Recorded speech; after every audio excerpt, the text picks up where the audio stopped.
Yep. All right, everybody. Welcome back to the Bruise Clues podcast. I think last week I said Blues Clues, or the last month I said Blues Clues. I meant to say Bruise Clues, but we are back. Grateful to be back again with my man Sammy. Right. Always a pleasure having him here at the house. Today we kind of changed some scenery too. Had to go into the living room. It was cold outside. Oh yeah. Had some good food. Yep. Yeah, just fellowshipping and Yep. going over everything that we encountered during our last couple of weeks. Yep. So It's been a struggle, I think, for everybody that's in this walk. Sammy shared some things with me, asked for some prayers, and I think a few days after, we had some things go on, and in our personal lives where, I reached back out to Sammy, asking for some prayers. So, just knowing, I think as we go in this walk, I think for all of us, everybody that's in this truth, things are going to start happening. But I think that's just part of the refining process that we talk about. Um, but yeah, no, I think past few weeks have been a struggle, but it's nothing that we can't handle. no. So Yeah. Yeah, we was talking about earlier how just this fellowship, just to make it to what is the end of the week or 2 weeks, because we do it once a month, but to make it to this fellowship every month, it's like that iron sharpen iron yep, type of ordeal. Just knowing what your brother's going through, and you have somebody to pray for you. Just two brothers going yep, through the word, and it's nice to know you have somebody to lean on and fellowship with going yeah, through hard definitely. times. Knowing that someone's going through it, not that it's like, oh, I want someone to be in it with me, but just knowing that you have somebody that you can relate to in this process. And I think that's the beauty of this fellowship. That's the beauty of the community, of the assembly, the called out ones, is because we're all going through it and we can help each other through these moments. Um, I'm actually at a point where I'm just learning how to handle these things and how to, I guess, the past me probably would have been frustrated and been woe is me, like just being pitiful. But I'm just trying to like, hey, what can we do, man? Like Yeah, we accept the terms of the situation. Be like, all right, it is what it is. You remove the emotion, and then you also adapt. I've been telling my wife and kids this, and then I brought that up to Sam. He's like, we just go on. The story's already written. We're just living it. So yeah, we just got to make sure we make right decisions, the right choices, right? So right. that's how I see it. Yeah, yeah, man. Anything else going on with you, man? Oh man. Uh, well, I mean, like we just hinted at, Yeah. I've been having some problems here or there. It's like just some back to back problems, and one thing that was funny that because we're on the subject, one thing that was funny was that I think I reached out to you about my problems because something going on every single day, and I reached out to you and I found out that you was going through something as well, and from what I heard, it was back to back problems as well. And then I'm like, man, it seemed like all the believers are going through something. Like, let Mm-hmm. me check on my mom. I checked on my mom and she's going through something. So I guess it's just, this is just a time, we're all going through tests, trials, and tribulations. I don't know if I can get too specific in my No, you don't have situation. to. I know I gotta get another surgery. Uh, I got a lot of things going on as far as I told you, someone hit my car or whatever, Yeah. hit and run stuff. I got to deal with the insurance. Uh, just stuff, just a whole bunch of things just happening back to back. But it's good to come here and fellowship and just get close to like minded people. Because Yep. kind of like how you said earlier, like for what we do and how we worship, it's not a lot of us out here. Yep. So just to have somebody to kind of relate to, Yep. that plays a big part in helping. Absolutely. And what Sammy's talking about is earlier when we were eating or cooking and getting ready to eat, we talked about just the fact that like there's not many people to actually go to and then also vent to and explain, uh, you know, Yeah, what you have going on because not many people truly understand what we're talking about because there's not many people in this faith. It's like a select few, like even when it comes to how we do things, how we eat, You guys heard our story how we met. Like it was just shocking to find another person that you know did what we did, kept feast days, kept Shabbat, you know. So when we got to stick together and we got to figure out to find more people and bring more people into the assembly. That's why we're Right. doing this work as well. So, but yeah, you know, you guys feel free to share, comment. You know, also don't forget to give us a like, give us a thumbs up, share, subscribe. We're going to try to do this a little different and bring more content. You know, one thing that you'll be seeing is we're actually going to make smaller episodes and try to do it weekly for you. Put them out weekly instead of just doing the hour long, because I know an hour long can be hard on people's attention span. Yeah. So we're gonna try to break it up, but it's gonna be good content. Like I said, we're gonna improve every time we do this. Right. We're gonna get better. So I'm looking forward to it. Trying this new method and see maybe we bring more people on by doing the shorter route, little 15-minute segments, and putting them out weekly and sticking to the topic, and then we just kind of we build that way. So we're trying different things. So we're never gonna let them know our next move, I guess is what I usually say. Like, so we're growing in this. I think that's going to help for sure, especially when you talk about attention span. Yep. You know, nowadays people have such a short attention span. You got to get to the point real quick, and you know, I'm not going to say no one's going to sit and watch an hour video. You got some people who do. I do it and dive in. Yeah. I do as well. But I think a lot more people would see that 15-minute. They see something they like, a real quick topic, like how we're talking about today, tides. Tune in for 15, 10 minutes and stuff like that. Mm-hmm. And you might feed into the next video and then the next video. And before long, you're watching the whole hour-long video. So I think it's a great way to capture people's minds. It is a great idea. So I guess I'd give credit to that idea to my dad. He brought that up to me, and I was like, oh, that's a good idea. I'll pitch it to Sammy and see where it goes. And I think it's going to stick. But yeah, you know, last week, I talked about names, or not last week, but last month, the last episode, we talked about the sacred name.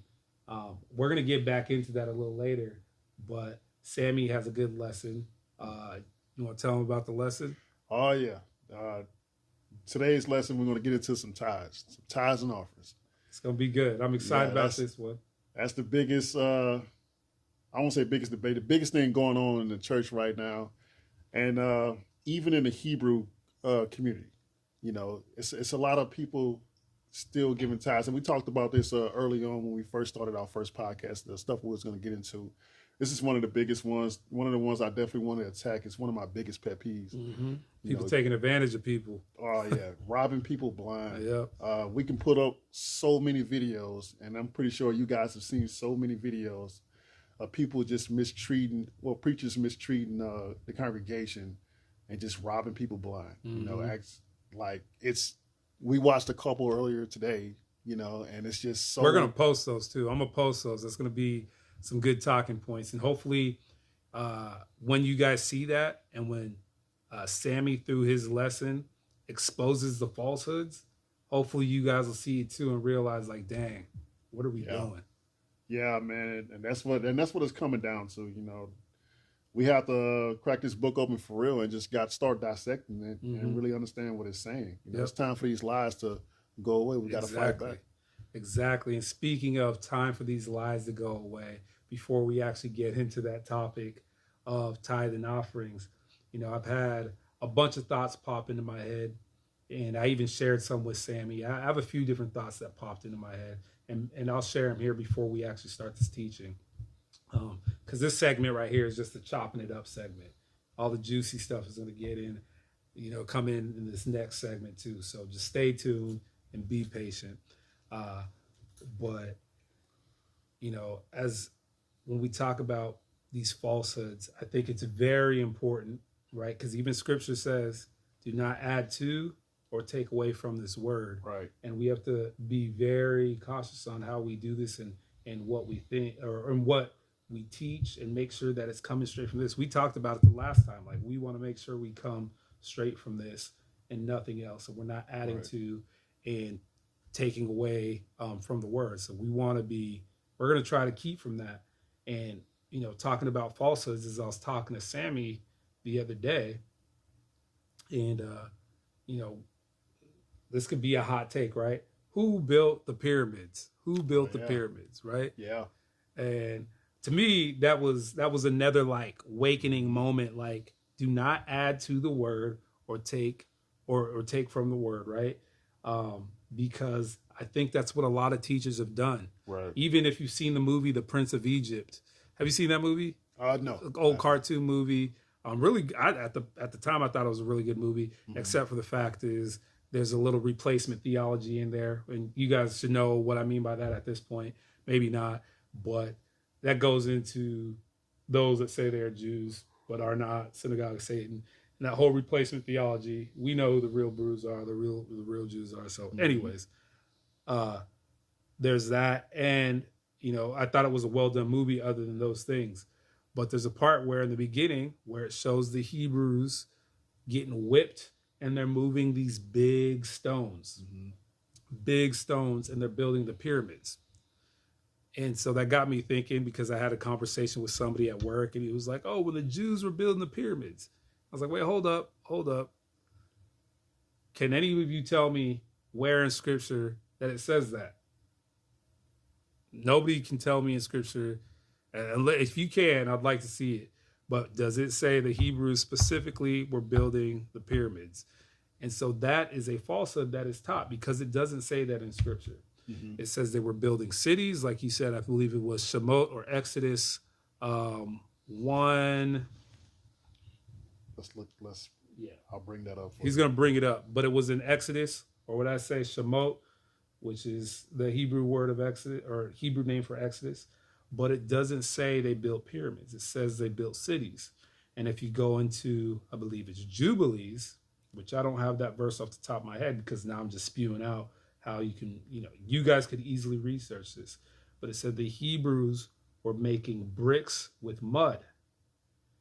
Pyramids were not built with bricks of mud, they were built with stone. And bricks with mud are a lot smaller. So they use those bricks and mud to build cities. So you just have to simply just read the word and understand what it says, and don't put into it, don't add into it. Same thing with, I could even get into the dinosaurs.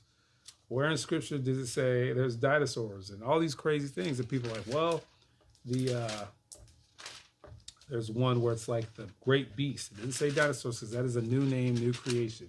But we can't just add things into this word and just try to make things fit with science. We have to just use what it says and apply common sense to the history. But that goes to those falsehoods. I don't know if you got that verse up. Yeah, you were right. It was Exodus 1 and 11. Oh, 1 and 11. Okay. Right. So let me see. I'm gonna go ahead and read that. Exodus 1 and 11. Therefore did they set over them taskmasters to afflict them with their burdens, and they built for Pharaoh treasure cities, Pithom and Ramses. So Yep. that's 11. So we can read on top there or below that, but from what it's saying in this scripture right here, they built cities for them, and it doesn't necessarily say pyramids. Nope. Even if you start from the top of it, it's still not saying anything about any pyramids, Nope. anything like that. But The interesting thing is if you actually do some history, because we know that Egypt was around. Obviously, Joseph got sold to the Egyptians by his brothers. They were already around prior to the Hebrews living in Mitzrayim, right? So I think there's even evidence in some historical texts that the pyramids were built before then. right, So that's one of those things we can't just add these thoughts and these, I guess, these teachings that actually have no backing or no foundation of what people are saying. And that's where we have to be careful. So that's why we talk about breaking up these falsehoods. Same with the tithes. We're going to break up these falsehoods. And I'm excited to get in this teaching. oh yeah, man. Like I said, this is one of my pet peeves, man. And I'm pretty sure a lot of people have a lot of stories on tides. I heard plenty from a couple guys at work, and it's always the same. You know, it's always the same. People moms or family members going broke, just paying those tithes. And I'm just here to break it down. Like, man, this is not what it's used for. They're misusing the tithes and turning it into something else. Mm-hmm. You know, like I said from the beginning, the church, the Bible, from what the Bible speaks, the church is supposed to have a monetary system and it's supposed to have a food system. So what we're doing now, we're turning tithes, which is the food system, into the monetary system because it's more fruitful to get 10% of your check Mm-hmm. than to just give $10.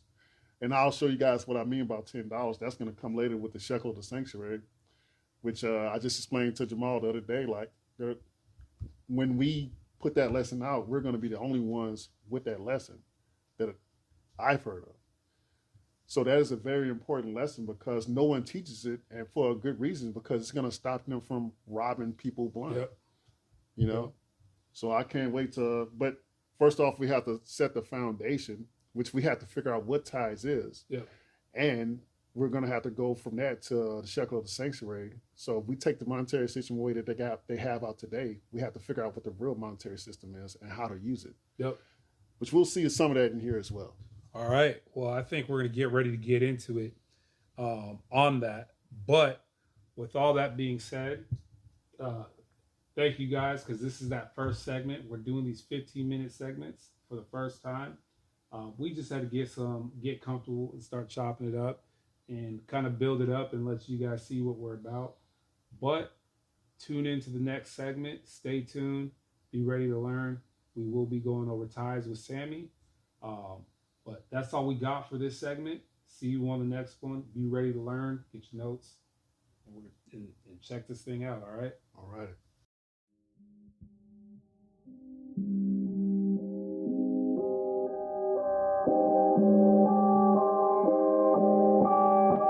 Artlist.io.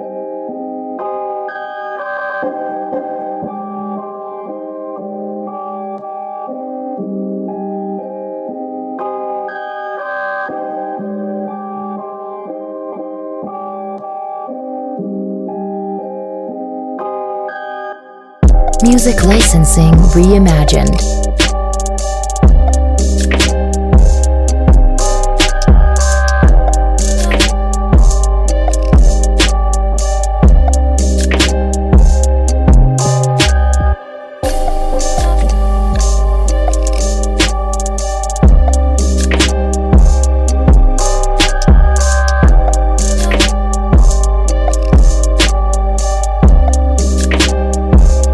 Artlist.io.